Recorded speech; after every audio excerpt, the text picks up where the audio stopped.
E aí, galera, tudo bem? Gente, vou estar hoje finalizando o conteúdo de urbanização, certo? Para a nossa próxima aula, a gente já está iniciando um outro conteúdo, uma nova frente, ok? Bom, hoje nós vamos estar falando sobre os problemas urbanos, ou pelo menos os principais problemas urbanos, tá? Focando, é lógico, nesses problemas brasileiros. Então, vou relembrar bem rapidinho para a gente entrar mais diretamente aqui que nós vimos. Então, quando você fala em problemas urbanos, nós estávamos falando de um assunto chamado urbanização. Ok? Então, nós vimos o que seria urbanização. Acho que você deve estar lembrado, né? Urbanização seria o quê? Quando ao mesmo tempo ocorre o aumento do número de pessoas que vivem na cidade, ou seja, de população urbana, e ao mesmo tempo reduzir a população rural. Então você tem um aumento de população urbana e uma redução da rural, como se fosse uma balança. Um aumenta, o outro diminui. Significa então que quando você tem a população rural basicamente em queda e você tem a população urbana em crescimento, você vai deduzir que as pessoas estão saindo do campo e indo para a cidade, onde nós vimos que esse processo nós chamamos de êxodo rural. Então, o êxodo rural ele vai ter como consequência o processo de urbanização. E aí nós vimos que a urbanização brasileira ela é considerada uma urbanização tardia. Por que tardia? Porque enquanto no mundo a urbanização começou lá em meados do século XVIII com a Revolução Industrial, no Brasil esse processo de urbanização inicia na década de 40, praticamente década de 40, e começa a acelerar a partir da década de 50. Então você tem um processo que inicia, imaginem, na década de 1940 para 50, e aí, quando o Brasil passa a ser predominantemente urbano, o Brasil passa a ser urbano na década de 1970. Então, vocês imaginem um processo que iniciou lá nos anos 40, acelerou nos anos 50, principalmente, né, dos 50 para 60, e já a partir da década de 70 o Brasil deixa de ser um país rural e passa a ser um país urbano. Ou seja, o Brasil praticamente em 30, 40 anos, o Brasil deixa de ser predominantemente rural para ser predominantemente urbano. Ou seja, foi um processo de urbanização muito rápido, né? Em 30, 40 anos a gente tem esse processo de transição. E como as cidades brasileiras elas tiveram esse processo muito acelerado, elas tiveram uma urbanização desordenada, descontrolada, né? Ou seja, algumas cidades cresceram num ritmo muito acelerado, certo? Onde teve ou agravou o que nós chamamos de diversos problemas urbanos. Então, na verdade, isso não quer dizer que uma cidade europeia, por exemplo, que esse processo de urbanização foi mais lento, foi mais gradativo, né, que não tenha problema urbano. Lógico que toda cidade tem problema urbano, alguns maiores, outros menores.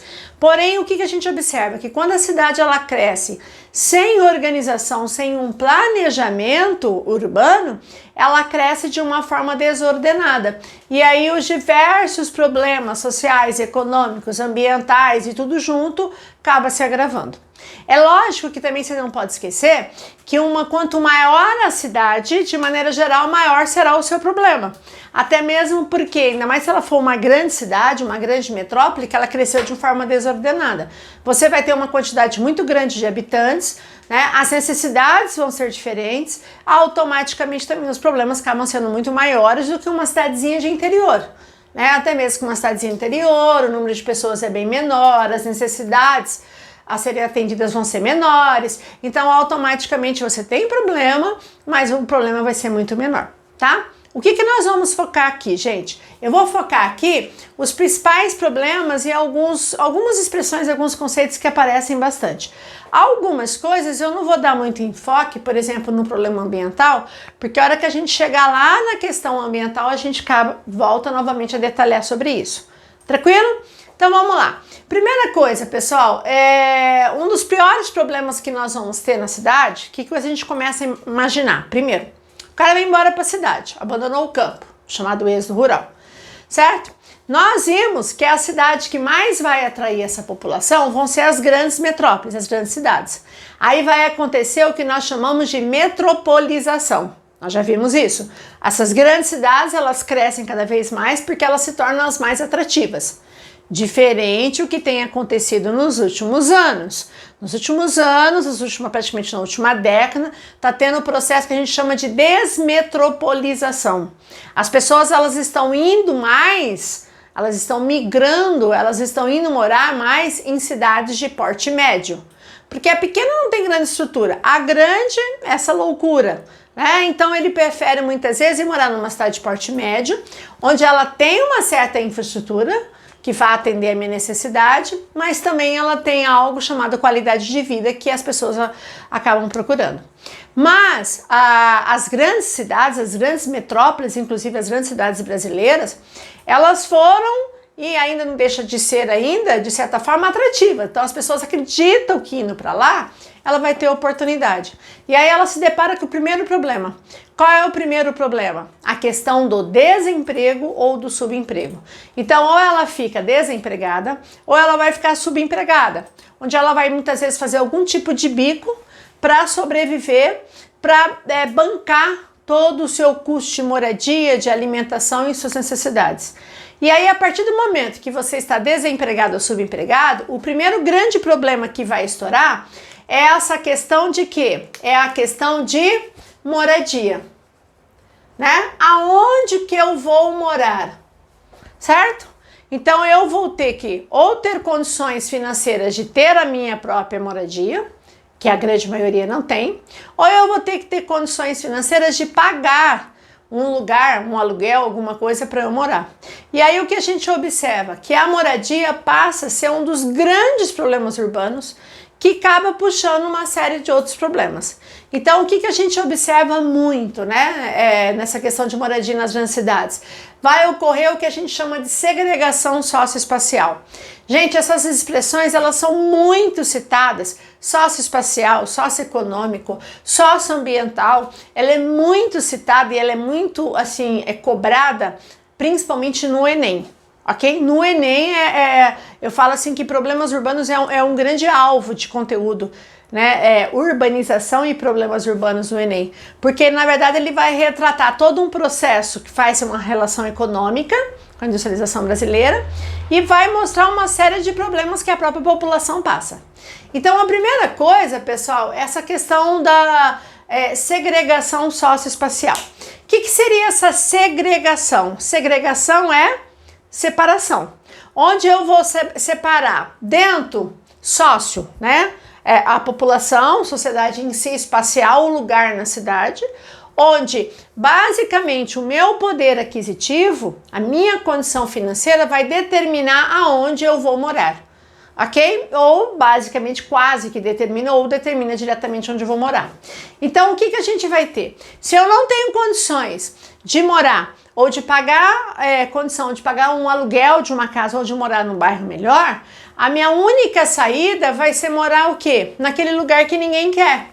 E aí onde aparecem as favelas. Ora, as favelas, pessoal, elas vão aparecer ou em regiões de encostas, certo? Que não é o caso de Campo Grande, porque a gente não tem encosta de morro, mas se você for ver em grandes cidades como áreas de algumas encostas de colinas em São Paulo, no Rio de Janeiro, né, e outras grandes cidades, então elas vão aparecer em encostas, ou elas vão aparecer em áreas que a gente considera áreas insalubres. Gente, o que é uma área insalubre? Por exemplo, próximo a um lixão, na beira de um córrego, por exemplo, ou de um lugar que de repente lança esgoto a céu aberto, naquele lugar que teoricamente ninguém deveria morar porque não tem salubridade, né? Eu viver nesse lugar é praticamente assegurar que eu vou ter uma série de problemas de saúde. Mas por que as pessoas vão morar ali? Primeiro que é um lugar que ninguém quer e é o lugar que me sobra, né? Então, o crescimento das favelas, elas vão, assim, literalmente explodir no Brasil, principalmente a partir da década de 70 e 80. Por quê? Porque a partir dos anos 70, a população brasileira já passa a ser urbana. E as cidades, como por exemplo o Rio de Janeiro, começa a crescer de uma forma muito rápida, muito rápida.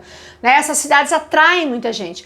E essas pessoas, por não ter condições financeiras de pagar um lugar mais digno para morar, elas acabam indo para regiões de favela. Cuidado uma coisa, o que é uma favela? Tem gente que, lógico, não é o pensamento de vocês, eu acredito e espero, mas tem gente que muitas vezes vê uma pessoa que mora em um bairro distante, de periferia, uma casinha simplesinha, e muitas vezes faz uma referência àquela região mais pobre da cidade como área de favela, tá? Se for, é o que eu sempre falo, pode ser a casa mais feia, mais detonada, mais derrubada, mas se ela estiver numa área legalizada, ela não é favela. Você pode até usar uma expressão, nossa, uma área de favela, parece uma favela e tal, mas favela é quando você constrói algum tipo de moradia, que muitas vezes essa moradia é construída por meio de mutirões, certo? Onde eu vou construir usando materiais muitas vezes que me sobram, tá? Papelão, lata, restos de material de construção, plástico, e eu vou fazer uma moradia, certo? Num lugar que não pertence a mim. Então, numa encosta de morro, numa área insalubre, muitas vezes ocupam áreas de prefeitura, que seriam áreas verdes de prefeitura, certo? E que constrói, no caso, essas casas, que grande parte das vezes, com o passar dos anos e das décadas, não tem como você retirar essas favelas. Você vai colocar onde essas pessoas? E aí, muitas vezes, as prefeituras, elas regularizam essa situação. Então, grandes áreas, por exemplo, do Rio de Janeiro, nós não chamamos de favela, nós chamamos de comunidade. A favela da Rocinha? Não, a comunidade da Rocinha, né? Onde você tem famílias, né? E muitas e grande parte das famílias de bem, trabalhadores, que estão sujeitas a morar naquele lugar, né? Até mesmo porque não tem condições, certo? Geralmente, quando você fala em áreas de favelas, a gente faz uma relação muito grande com a questão de segurança, com a questão de violência urbana. O que a gente observa? Que muitas vezes essas áreas de comunidades, essas áreas chamadas de favelas, é um lugar que muitas vezes o crime organizado se instala, as facções se instalam, né? Por quê? Porque elas, na verdade, essas facções, esses grupos se instalam nessas regiões onde literalmente o Estado esqueceu. Se você pegar o histórico das favelas, da origem das favelas no Rio de Janeiro, primeiro que você vai ver que essas favelas, elas surgem lá atrás, bem antes, desde a época praticamente do finalzinho do século XIX para o XX. Esquece disso, tá? Aquele momento que os negros principalmente foram morar naqueles casarões, naqueles cortiços, naqueles lugares de periferia que ninguém queria, aqueles lugares velhos, tá? E aí vai ter, no início do século passado, um processo de reurbanização de cidades como do Rio de Janeiro, e essas pessoas, elas são expulsas desses lugares, né, onde foram reurbanizados, certo? E aí o que acontece? Para onde elas vão? Aonde elas vão morar? E aí elas vão para as encostas de morro, certo? E aí nos anos 70 e 80, as favelas, elas literalmente explodem no Brasil, que vai ser um período de muito empobrecimento da população, a gente vai ver isso na economia. Vai ser um dos períodos que a renda ficou muito concentrada na mão de uma minoria e grande parte da população empobreceu, né? E a partir do momento que esses lugares cresceram sem estrutura, ela praticamente cresceu sem a participação direta do Estado. E é aquilo que a gente sempre fala, lugar que você é abandonado, o crime vai lá e te adota. E o que aconteceu? As facções, elas se instalam dentro dessas áreas de comunidades, onde ela pega uma população muitas vezes muito frágil, jovens muito frágeis, né, onde você alicia rapidamente ali esse grupo de pessoas para o mundo do crime. Então, geralmente, quando você fala em favelização, a gente faz uma relação com violência, né? Eu tive a oportunidade de trabalhar há muitos anos atrás em áreas de favelas em Campo Grande e a gente tem um preconceito muito grande, né? É lógico que tem grupos, tem lugares que a gente ficava temeroso de entrar, mas tem muitas pessoas de bem, pessoas trabalhadoras, de repente trabalham com alguma família que você conhece que mora nesse lugar por condições financeiras, ok? Um outro problema ligado a isso é a questão do sem-teto. Quanta gente, nem um barraco na favela tem condições de pagar. e aí você tem a questão de moradores de rua, que nós chamamos de sem-teto. Tranquilo? Esse sem-teto, uma coisa que eu vou até juntar aqui, o que tem acontecido? Na verdade, os sem-teto seriam pessoas que moram na rua ou que eles invadem alguns prédios abandonados por diversas razões, ou uma briga judicial, ou uma briga de herdeiro, ou alguma obra paralisada, que a gente vê muito nas grandes cidades, tá? E aí esse grupo de famílias invadem esses prédios, tá? E vão morar naquele lugar que só tem a carcaça do prédio, né? E você fala, gente, vai morar naquilo ali que tá tudo inacabado, né? Mas tem algo fundamental que é o teto, onde ele vai estar seguro, onde ele não vai tomar chuva. Ah, mas é errado? Não estou falando que é certo, mas é o que ocorre. E aí, grande parte das vezes, quando esse dono daquela propriedade consegue na justiça o direito de desapropriação e mandar esse povo embora, a gente já tivemos, né, deu uma paralisada, pelo menos as imagens, mas nós tivemos vários problemas da polícia tendo que retirar essa população que invadiu uma propriedade privada. Então essa questão do sem-teto é muito forte em grandes centros, principalmente naqueles lugares abandonados, aqueles lugares que pararam no tempo, que um dia foi um lugar mais importante da cidade, mas por alguma razão foi abandonada, tá? Um exemplo que eu poderia citar, se você pegar Campo Grande, né? A região da antiga estação rodoviária de Campo Grande, não sei se vocês conhecem, né? Lá pro lado da Afonso Pena, né? Uma região que durante a década de 80 era uma das regiões mais importantes, você tinha ali uma questão comercial, vários comércios, os cinemas eram localizados ali, era o point de todo mundo e tá indo ali, você tinha órgãos da prefeitura, você tinha cursinhos que atuavam ali, e aí quando tiraram boa parte do transporte, né, que surgiu os terminais e começou a desativar toda aquela movimentação, o lugar foi sendo abandonado e virou o quê? O que virou a região ali da antiga estação rodoviária? Uma cracolândia aqui em Campo Grande, né? Que se você passar lá, quem já passou ali, você já vira, infelizmente, aquela situação deprimente. Que tem projetos de revitalização, e esse projeto de revitalização ele vai, de certa forma, expulsar essas pessoas desses lugares. E essas pessoas vão para onde? Aí ela se desloca para outras áreas. Então, na verdade, as cidades também ela tem um processo de mudança interna. Então, eu fiz um esquema aqui para a gente entender mais ou menos essa questão até da gentrificação, da especulação imobiliária. Então, eu coloquei aqui, o centro de uma cidade, qualquer cidade, poderia até ser Campo Grande, certo? Onde você tem o centro e você tem os bairros, tá? Que vamos chamar de bairros A, que são bairros próximos ao centro, certo? Um bairro B, que são bairros um pouco mais distantes, e um bairro C, que seria mais distante. O que a gente observa? Que conforme eu estou me afastando aqui, eu estou indo para o que a gente chama de periferia. Então, o que seria a periferia da cidade? Seriam aqueles bairros que estão em torno de um centro da cidade. Não é a geração de vocês, mas se vocês perguntarem para os pais de vocês, até algumas décadas atrás, se você perguntasse assim, qual era o lugar mais importante e mais valorizado e mais luxuoso para você morar? Centro da cidade. Se alguém chegasse para você e falasse assim, você mora onde? Eu moro ali no centro, ali na Afonso Pena, ali com a 14, ou próximo. Você fala, nossa, poderia até me falar, você fala, nossa, o cara mora no centro. Tem dinheiro? E você que não tinha condições de pagar e bancar uma moradia no centro da cidade, se você tinha uma condição mais ou menos, você ia para um bairro A, próximo. Se a condição já era um pouquinho menor, você ia para um bairro B, mais distante. E se a tua condição fosse pior ainda, você iria para um bairro C, mais da periferia ainda, certo? Aí o que acontece? Com o passar dos anos, das décadas, o que a gente começa a observar? Que esse centro começa a ficar um lugar barulhento, muito movimentado, poluído, muitas vezes violento. E aí as pessoas que têm poder aquisitivo de morar aqui já não querem mais morar aqui, certo? Fora que essa área central, ela começa a crescer, e aí daqui a pouco aquele bairro que era um bairro A, próximo ao centro, já está praticamente num bairro central, já está numa área central. O que acontece com todas as moradias que estão aqui, ó, tá? Elas se valorizam, elas vão valer mais.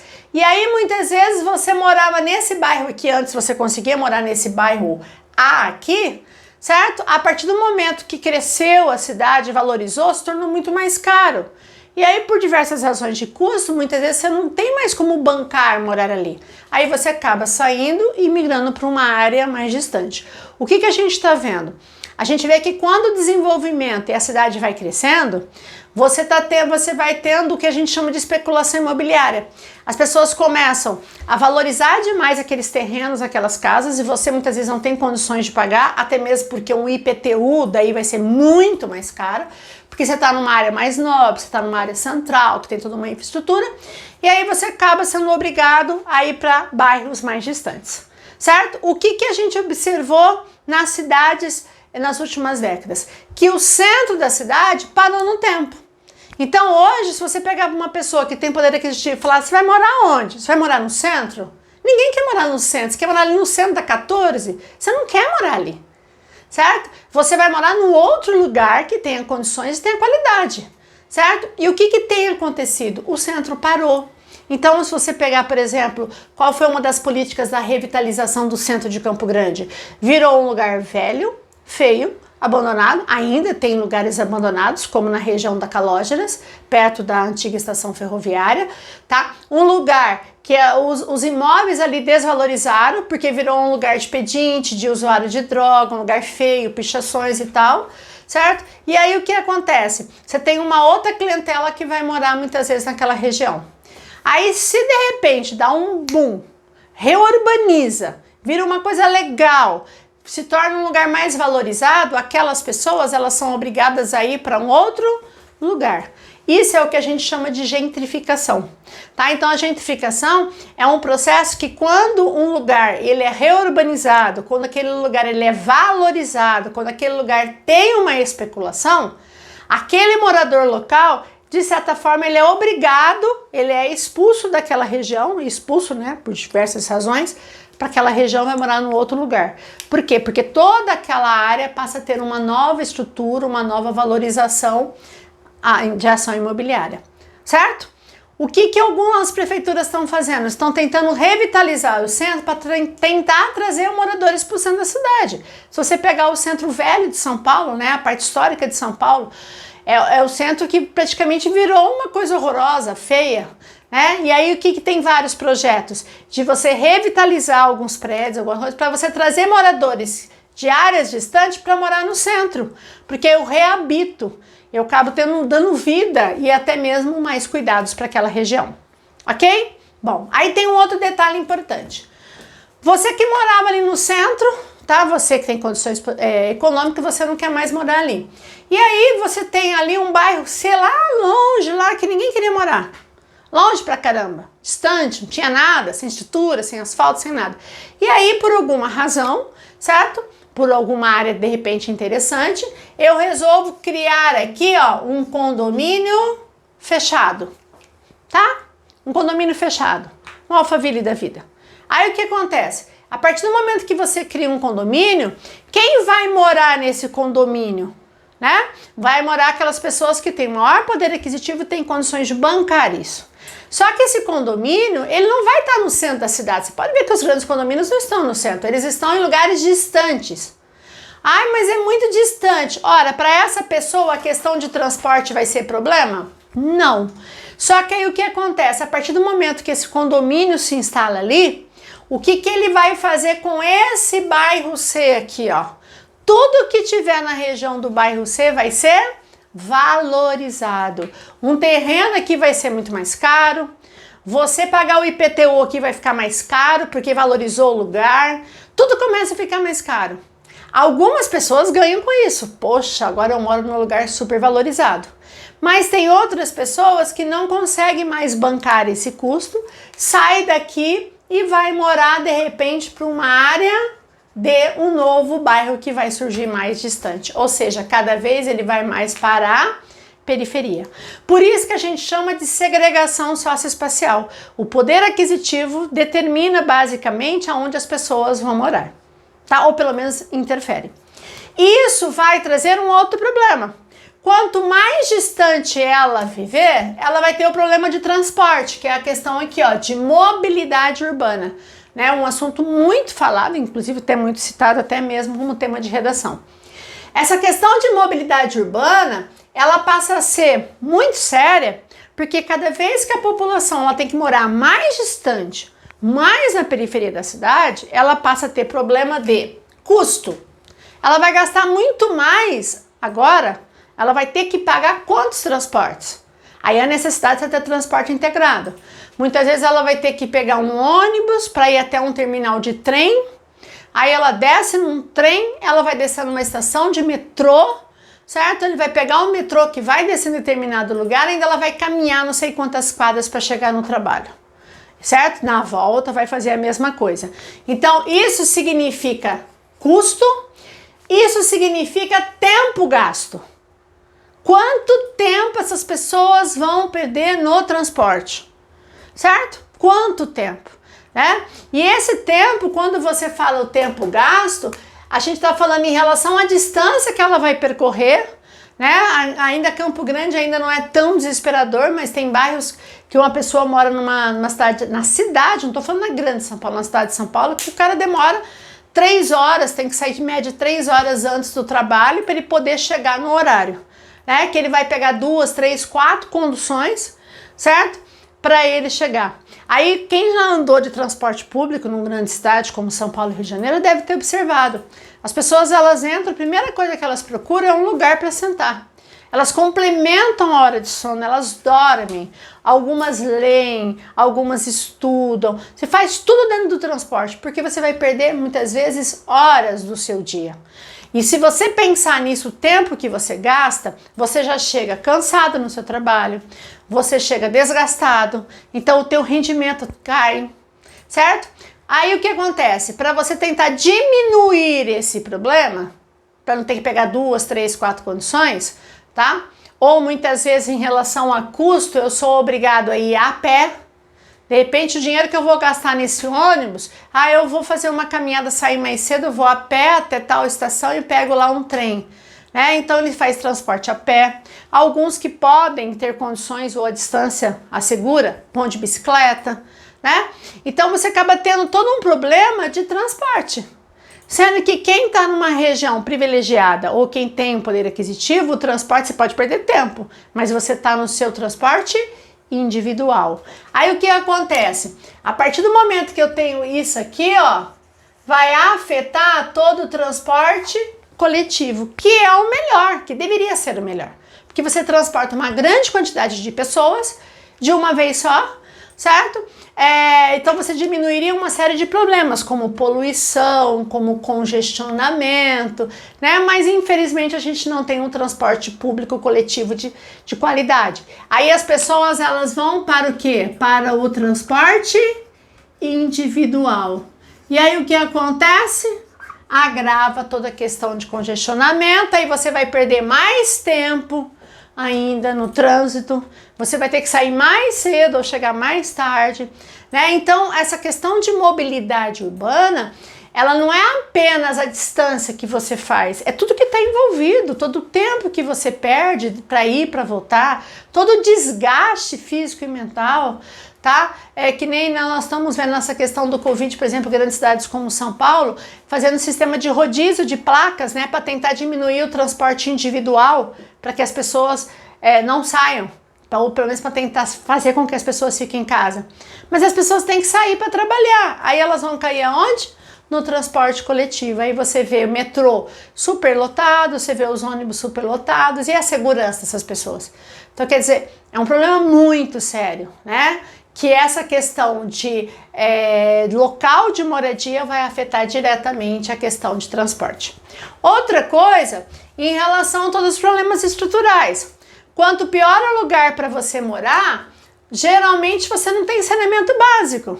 Muitas vezes esses bairros distantes, Malemar você tem água, porque é quase que uma obrigação, mas vários municípios, várias pessoas, um grande percentual da população brasileira não tem acesso à água tratada nem rede de esgoto, muito menos coleta de lixo.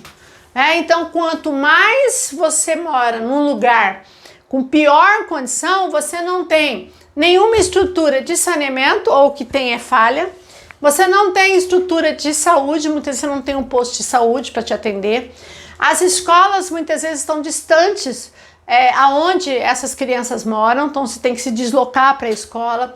Questão de segurança, então nem se fala. Então perceba que um problema ele acaba puxando e esticando o outro, ok? Então essa questão de problemas estruturais. E um outro problema, que eu vou dar uma geral, mas depois nós vamos voltar a falar, são os problemas socioambientais. Por que eu coloquei socioambiental? Porque não é apenas um problema ambiental, a população também sofre com isso. Então quando você fala, por exemplo, a questão, por exemplo, das enchentes.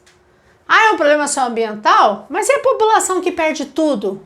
Cada vez que chove forte, ela vai perder tudo. O deslizamento de encostas, ok? Que cada vez que chove forte, muitas vezes a casa dela e pessoas da família morrem. Então são problemas que a gente percebe muito comum em qualquer cidade. Algumas mais do que outras. Então, primeiro, as enchentes, nós vamos ver depois detalhado, só vou dar uma geral. Você sabe que a grande causa aqui das enchentes é a impermeabilização do solo. Essa é a grande causa.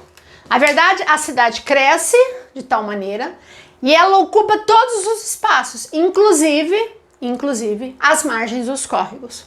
Só que a gente esquece que todo córrego, ele deveria ter aquela área, que é a área de vazão, onde tiver numa época de chuva ou uma chuva muito forte, vai ter a área dela transbordar, que é a área que nós chamamos de várzea, certo? A várzea, que é onde a água do rio, você tem um rio aqui, imagine, você tem um rio passando aqui, você tem que deixar essa área na margem, que é a área que nós chamamos de várzea, que é onde, quando chover, a água do rio vai transbordar e vai alagar. É aqui que surge a expressão campinho de várzea, tá? Não sei se vocês já ouviram. Muito comum isso em São Paulo, nas margens, dos rios como Tietê, como Pinheiros, que antes de surgir as marginais, quando você tinha a época não de cheia, essas áreas ficavam vazias e aí se construíam os campinhos de futebol, o chamado campo de várzea. Aí o que o homem fez? A cidade cresceu de uma forma desordenada, sem planejamento, e aí o homem vem lá e constrói o quê? As BRs, as marginais aqui, do lado aqui, certo? Constrói aqui. Tipo, Marginal Tietê, Marginal Pinheiros, aqui mesmo em Campo Grande, as vias ao longo dos córregos. Aí o que acontece? Tudo impermeabiliza, tudo concretado, tudo asfaltado. Toda chuva é tudo canalizado e vai cair dentro do córrego ou rio que corta a cidade. Qual é o primeiro efeito? Ele vai transbordar. E aí a área que seria transbordada, a área de várzea que seria alagada, está ocupado pelas marginais e avenidas, e aí acabam alagando essas regiões. Fora que geralmente, como eu falei para vocês, por questões financeiras, a população ela acaba morando muitas vezes em áreas insalubres, beiras de córrego, por exemplo, certo? Aí o que acontece? É aquela área que toda vez que chover, não tem jeito, a água vai invadir. Aí você fala, meu Deus, por que as pessoas moram ali? Moram ali porque é o único lugar que muitas vezes resta a ela, certo? Muitas vezes ela tem até chance de ir embora, tá? Mas muitas vezes se ela for para um outro determinado lugar que de repente a prefeitura quer levar, de repente ela vai ser levada para um lugar tão distante que vai agravar a questão de custo de transporte, ela vai gastar muito mais. Então ela prefere ficar ali porque ela está mais próximo do trabalho, onde o custo dela é menor. Ok? Então cada um tem a sua realidade, Então essa questão das enchentes, tá? É lógico que o lixo contribui muito, Infelizmente a população ela participa muito. A partir do momento que você lança o lixo e você entope toda a galeria pluvial, o popular bueiro ou boca de lobo, que chama-se galeria pluvial, que é o que? Todo o sistema de tubulação que vai levar a água da chuva, da enxurrada, por meio de galerias até o córrego. Aí o que acontece? O lixo entope tudo, aí a primeira coisa que ocorre é o entupimento das galerias, automaticamente a água começa a voltar e provoca as enchentes, certo? Outra coisa, os deslizamentos de encostas, que é causado basicamente o que? Você tem uma encosta e basicamente aqui você tem que lembrar que você tem as árvores, onde as árvores, as raízes das árvores, elas seguram o solo. Aí o que acontece? O cara tem aqui vegetação original, ele vem, retira essa vegetação, muitas vezes deixa lá no topo a vegetação, e aí ele constrói a casinha dele ali um em cima do outro. Só que o que acontece? Numa encosta de morro, a camada de solo ela é muito fina. Então você tem uma camadinha de solo muito fininha aqui, ó, muito fininha, ok? E logo abaixo dela já vem a rocha dura, a rocha, né, matriz. Aí o que acontece? Chove, por exemplo, o dia inteiro, aí o solo vai encharcando. Chove de novo, o solo vai encharcando, vai absorvendo a água. Chega uma hora que o solo satura, ele não absorve mais água. Aí a primeira chuva forte que der, o que vai acontecer? Essa terra aqui desliza sobre essa rocha, certo? E tudo que tiver aqui em cima desliza junto. É o que nós chamamos de deslizamento de encostas, ok? E infelizmente muita gente ou perde tudo e também muita gente perde vidas, né? Ali, ok? Outro problema que nós temos na cidade, que a gente vai voltar depois a falar, poluição do ar. Quando você fala na cidade, o maior problema de poluição do ar que nós teremos seriam as chamadas ilhas de calor, que eu não vou detalhar hoje, mas nós vamos voltar a falar. Ilhas de calor é quando a temperatura no centro da cidade passa a ser maior do que a periferia ou zona rural, devido à concentração de concreto, à falta de vegetação, de árvores, né? A poluição acaba sendo maior. Também nós vamos ter na cidade um problema chamado inversão térmica, que ocorre muito durante outono e inverno em grandes cidades como São Paulo, que o frio abaixa a temperatura, não deixa a poluição dissipar, e aí a poluição fica parada sobre a cidade, certo? Agravando os problemas respiratórios, certo? Nós temos também toda a questão da poluição da água, que seria todo o lançamento de esgoto, de resíduos industriais, resíduos urbanos, tudo que é lixo que é despejado dentro dos rios e córregos. Poluição sonora, nem preciso dizer a questão do barulho, a poluição visual também. Propaganda, luz, excesso de outdoor, né, pichações, tudo isso é considerado poluição visual, tá? Só que essa questão de poluição a gente vai trabalhar de uma maneira geral um pouco mais específica mais para frente, na hora que eu falar de problemas ambientais, tá? E a questão aqui, pessoal, do lixo, né? Que é um grande problema, o que você fazer com o lixo urbano, né? Então tem vários lugares que tem um sistema de coleta de lixo, certo? Mas tem bairros que esse lixo, essa coleta não passa, né? Ou muitas vezes o destino desse lixo, como é feito na cidade, né? Nós sabemos que a melhor forma de destino do lixo é para o meio do aterro sanitário, que pela lei, né, de resíduos sólidos no Brasil, todo município brasileiro já deveria ter aterro sanitário. Mas nós sabemos que tem muitos municípios, a maior parte dos municípios, principalmente dos pequenos municípios brasileiros, que ainda tem um sistema de lixão, onde tudo é jogado, tudo é lançado a céu aberto, sendo que o mais próximo do ideal seria por meio do aterro sanitário. Então perceba, pessoal, que seria uma série de problemas que as cidades vão ter, independente se são grandes, pequenas ou médias, todas as cidades têm um ou outro problema, mas geralmente as maiores cidades que não tiveram um planejamento muito sério dessas cidades, muitas vezes elas acabam se agravando. Ok? E aí no caso do Brasil, geralmente se fala muito, uma das mais cobradas é essa questão da segregação socioespacial, certo? Então a gente termina aqui a questão de problemas urbanos, certo? Resolva os exercícios da sua apostila. E aí, depois a gente revê novamente algum desses aspectos que eu falei de forma mais detalhada, tá, gente? Obrigadão, um beijão e até a próxima. Tchau, tchau.